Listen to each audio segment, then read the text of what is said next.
So, we're going to compare and contrast week 1, Lions versus the 49ers. We're going to say on the offensive side of the ball here. So, who are you taking? Would you take the Lions QB or the 49ers QB?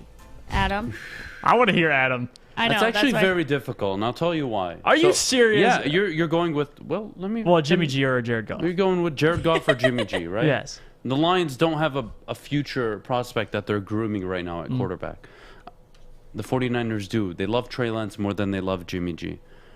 Having said that, this is quite difficult. I mean, if you stack them up just number for number, they're very similar. They're not that different. But I'd lean. It's tough. But I would lean Jared Goff. Okay. I would lean Jared Goff because his availability is more reliable in recent history than Jimmy Garoppolo's. And to be honest, Jimmy G has lost something that I can't tell you if Jared Goff has lost yet. And the day Jared Goff does lose it, believe me, I'll be up here telling you about it. But Jimmy Garoppolo looks like he's lost his confidence. He's not the quarterback 2 years ago that was in a Super Bowl dating a porn star on the top of the mountain. He's not the same dude. That's what happens when you get injured all the time. That's what happens when you miss games, when your team's not winning. And they're not winning because you're not available. You lose confidence. You just do. You don't trust your knees anymore. You don't trust your body. You overcompensate and then you get hurt again. I would take Jared Goff. I think right now he's slightly better. Not slightly. I would say he's better than Jimmy G right now. Yeah. You want to backtrack 2 years ago? Not even close. It's not even close. Jimmy Garoppolo was the better quarterback. But right now, I'm taking Jared Goff. Availability. I'm not too concerned about his health. He doesn't have any issues coming into the regular season for the Detroit Lions. His thumb issue no longer an issue. Okay, good. I'm happy with that. Do I like what's surrounding Jared Goff? No, that's my biggest problem. And that's why I say Jared is a bridge quarterback. Because look at his surroundings. You have nice pieces. You do have DeAndre Swift. You do have TJ Hawkinson. You do have Jamal Williams in a nice O-line. No targets, though. You're not running the Kyle Shanahan offense where you can run the ball effectively as they do. You're just not. So my concern with Jared is more so his surroundings. And you only have 2 years to really surround him with talent before you have to re-up him on a contract. So that's my whole stick with Jared Goff. But no, if I had to go in week 1 with one of the two, it has to be Goff. Why would I risk Jimmy G? Like, I don't even know what I'm getting out of Jimmy Garoppolo. We might see Trey Lance week 1 a quarter in. Maybe 2. Right. Now, if Jimmy G comes out, may I remind everybody at home, 26-8, I believe, is a starter.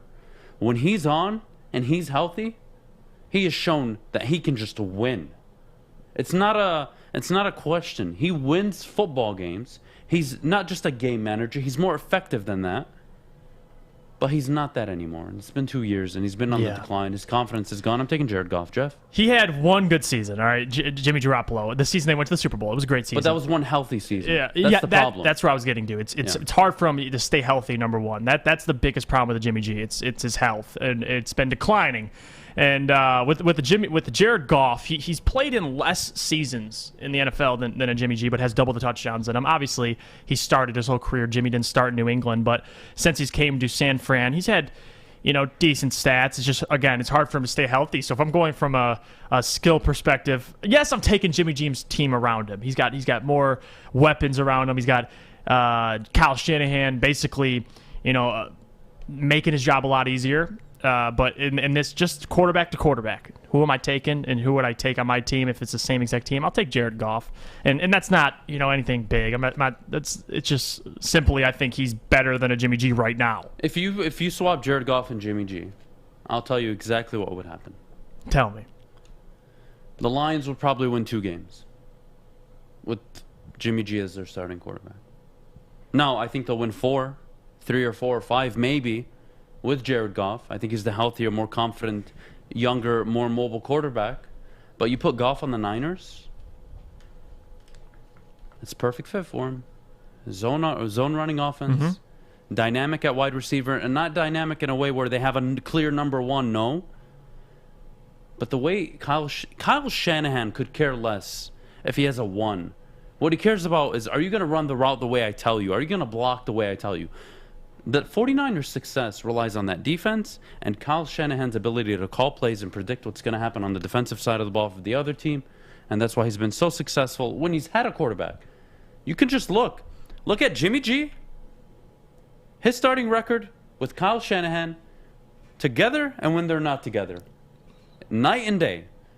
Even Matt Ryan all with I them. need to give Kyle Shanahan is an able quarterback, not even a good to great one. I just Super need Bowl to with give Kyle a good one. Matt Ryan. And I can go to the Super Bowl. Matt Ryan, Jimmy Garoppolo. Although I think Matt Ryan he's good. He's above good. He's very good. He's not great, but he's very good. But haven't still, sniffed that same success since. still. Right. This is the benefit of Kyle Shanahan. This is why he's revered as one of the better coaches in the NFL. So I think me and Jeff are on the same page for this one. With Kennedy. the quarterback, a little All right, easier. you guys The are quarterback. taking The Goff. quarterback, we're both taking Goff. Yeah. All right. Well, we're skipping over the wide receivers unless one of you wants to surprise me here. But I think I know your answer. So we'll just skip it, right? You guys are gonna take the 49ers? If I sat up here and even thought about Okay. saying the Lions, I think Adam would tear my head You off. just have to check. What do you mean? No, it's a wrong argument anyway. It doesn't make any sense. Do you have? What? Is that an argument What? for to take the Lions? We're talking about wide receiver course, comparing them to the 49ers. What would you Oh take? my God! one? Night and day. Okay, that's why we're Okay, not that's even why gonna- we're even skipping close. it. Okay, you Yeah. Imagine if I came startled out- me for a second. I misheard what she was saying. Oh, okay. She confused the heck out of me. I'm sorry. I was like, I Oh, should have you're came fine. out and said the Lions, and this is why. All right, so running backs. Who are you taking? You taking the Niners? Jeff, you start on this one. Lions. I'm taking the Lions. I mean, and not even because I don't think they're going to run the ball better. I think they just have more talent in the backfield. I mean, you got a Raheem Mostert. You got the guy at Ohio State. I can't think of his name. Trey Sermon. That's his name. Sorry. So you got something in that backfield. I think Kyle Shanahan's ability to run the ball will make these guys look so great. But in terms of just talent ability, I mean, you got a Jamal Williams who's a perfect RB2. It can be an RB1 if Swift goes out. And then you got Swift who is dynamic in his own right, and I think he's only getting better. He's got to stay healthy. That's a problem. But other than that, just talent. I don't like this question. I'll tell you why. Who's my head coach? Okay, so you're doing the head coach argument, which I agree. No, I'm just asking. Who's my head coach? Are we well, taking for what this into team? consideration? Yeah. Like what You got team? Campbell and you got... Which team's running backs and production would I prefer? Yeah. Yeah, the 49ers. It's not even close. Okay, so They will be the best one of the best running teams in the NFL.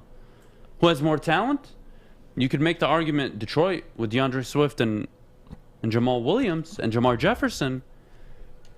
But Trey Sermon, Hasty, and Raheem Mostert, they're very close on the talent level. But I'm taking the Niners' run game over the Detroit Lions' run game. It's much more proven. Now, if you gave the Niners the Detroit running backs, watch out. I think it's an upgrade, a slight upgrade. I think that would be dangerous. But again, Kyle Shanahan's run offense, that zone running, that he not only took from his dad, no, he didn't just take it and copy paste it. He totally innovated the zone run game. And he's the only one that's really doing it effectively. It's amazing to watch. So if we're talking talent, obviously, it'd be easy for me to sit up here and say Lions, but I got to take the Niners. All right. I'm giving Kyle Shanahan, a rookie running back, and Trey Sermon, who broke the single game record in the Big Ten Championship against Northwestern, a very, very good run defense. He broke the Ohio State single game record that was held by Eddie George and ran for over 300 yards in that game. I get that guy. I get him and a Kyle Shanahan offense. I'm taking a Mostert, I'm taking Hasty, and I'm taking Trey Sermon. I don't need the overwhelming talent. I just need Kyle Shanahan. Honestly, that's my opinion. And I want to yell at you and tell you why you're wrong, but when a Tevin Coleman goes over to the 49ers and looks, I mean, I think realistically, if you gave me and Adam some carries with Kyle Shanahan, we can make some moves. I honestly think that's how much I believe in Kyle Shanahan. His ability to, number one, get guys, open holes to run through is impressive. It doesn't matter who you are. You don't have to be Derrick Henry. You just have to be able to, just put your head down and run. And I think Trey Sermon's going to do a good job of that this year. I think he'll get some carries. To answer Swillen, SW Lion, I'm really unsure how to say his name, but Adam, don't underestimate Anthony Lynn. Well, he is right. Well, no, I'm not underestimating Anthony Lynn, but who's a more proven coordinator? Kyle Shanahan. Wait. Let me finish. Who's a more proven? I'm going to ask you questions. Okay. So. Who's a more proven coordinator? Kyle Shanahan. Who's been a more proven head coach? Kyle Shanahan. I'm not underestimating Anthony Lynn at all. I think he's a better fit at a coordinator role than a head coach role. Just like Jim Schwartz is a better defensive coordinator than he ever was a head coach. There's nothing wrong with that. Kyle Shanahan, though, is on a different level. He just is. And if you're telling me I have to choose between one of the two's offenses, excuse me, I'm taking the one that's been to 2 Super Bowls. Excuse me. So...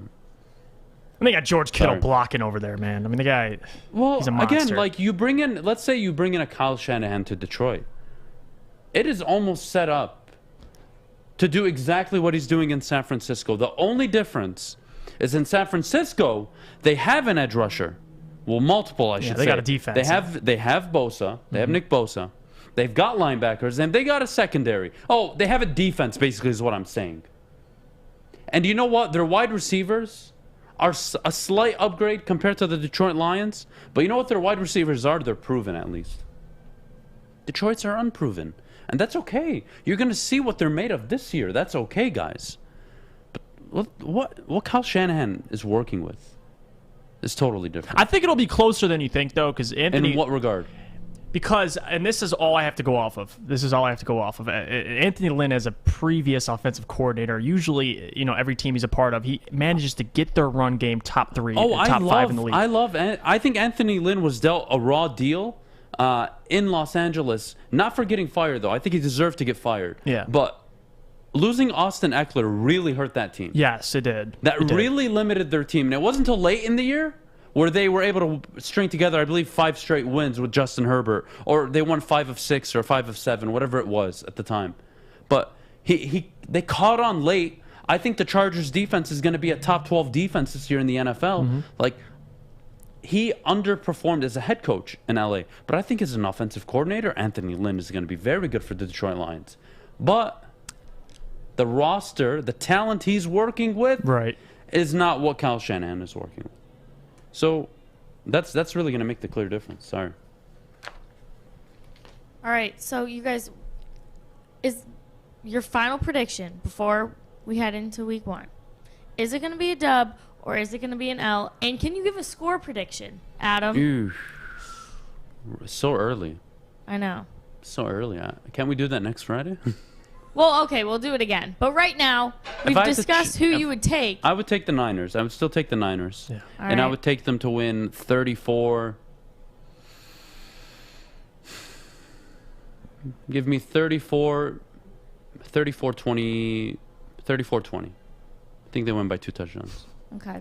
I don't think the Lions are going to be able to put up more than 20 on that defense. I think Jimmy Garoppolo, it's a blessing that he plays Detroit week 1. Again, this will be the whole entire coaching staff's first game together. Not a preseason game, regular season game together. There's going to be things they're going to have to learn and adjust to mid-game. They're dealing with a San Francisco team that is fighting to not only make the wild card, but to potentially win their division. They're a much better roster, but I'm taking the Niners to win 34-20. That would be my prediction right now. I probably change it by next Friday, but right now, 34-20 San Francisco. This is tough. I got San Francisco winning just because simply, unless Jimmy G comes out and throws ducks, I just don't see how we could beat the 49ers, number one, because of the talent on the defensive end. And I believe they're going to run the ball down our throats. And I don't know about, let's see.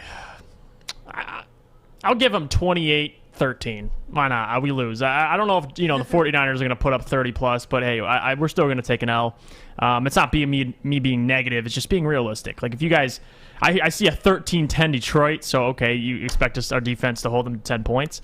Lions 27, San Francisco 24. See, I'm seeing a lot of dubs in there. All right. It's just being realistic, guys. Like you think game 1, the chemistry of this team is just going to. You do realize Penissel's starting at right tackle, and he's going against Nick Bosa, right? Which is going to be a tough matchup Jared Goff might die week 1. and nobody cares. He might die week 1. Guys, Then who do we have? look, David the Blau? comments like this. How do wide receivers become proven if they're already being written off? Give them a chance instead of calling them the worst. That makes no sense. They are unproven. So they're the One's a worst. They rookie, are the worst. one's a second-year unproven wide receiver. The other, Tyrell Williams, is definitely not a number 1. Best case scenario, he's a number 2 on a very good team. Okay. That is the 31st or 32nd. Yeah, where does he rank them then? You know, where do you rank them? Yeah, if they're unproven? not proven, that means you rank them at the bottom because they're unproven. If I knew what they were, they would probably be in the 20s or in the teens. But I don't know what they are. And if I knew, I would tell you they're better than what they are. But Cephas hasn't proven anything. Amon-Ra St. Brown is a rookie. Tyrell Williams? Tom Kennedy made the roster. Trinity Benson? Never caught a ball in the NFL, 24 years old. Come on, guys. Kaderil Hodge? Woo. The benefit is that it's at home. I'm not roasting the wide receiving core. This is just facts. They are not one of the better wide receiving cores in the NFL. No. And if you want me to be generous, I'll just say that they're bottom tier. They're a bottom tier wide receiving core, which means they're in the bottom third of the NFL. And that is so generous because they're more so in just the bottom. But I'll give you, let's say they're in the lower tier. They're in the bottom third of the NFL in wide receiving core. Accept it. I can rank them because you have Tyrell Williams, an unproven second-year rookie, and a rookie at wide receiver. Those are your 3, Chad. Tell me where you would rank them. Educate me. Enlighten me. He just responded. He said, "If you don't know something, you don't rank them because there's nothing to base it off okay. of." So we can't rank them. They are so unproven. You don't get it. It's not about roasting the roster. Do they have potential to become better and be really good pieces going forward? Absolutely. But right now, along with Houston, it's pretty bad. You can't just rank 31. You got to do everybody. You got to do the whole entire NFL. It's pretty bad. Go find me teams that are worse than Detroit, Shad. Go. I can tell you maybe Houston. That's about it. All right. You want to go with New York Jets? No. Jets have an Elijah Moore. They brought in a Corey Davis. They actually have at least something to work with. Right. Jared Goff doesn't have much to work with. Give me a break. Okay. Before Adam's blood boils over and, he has a rampage.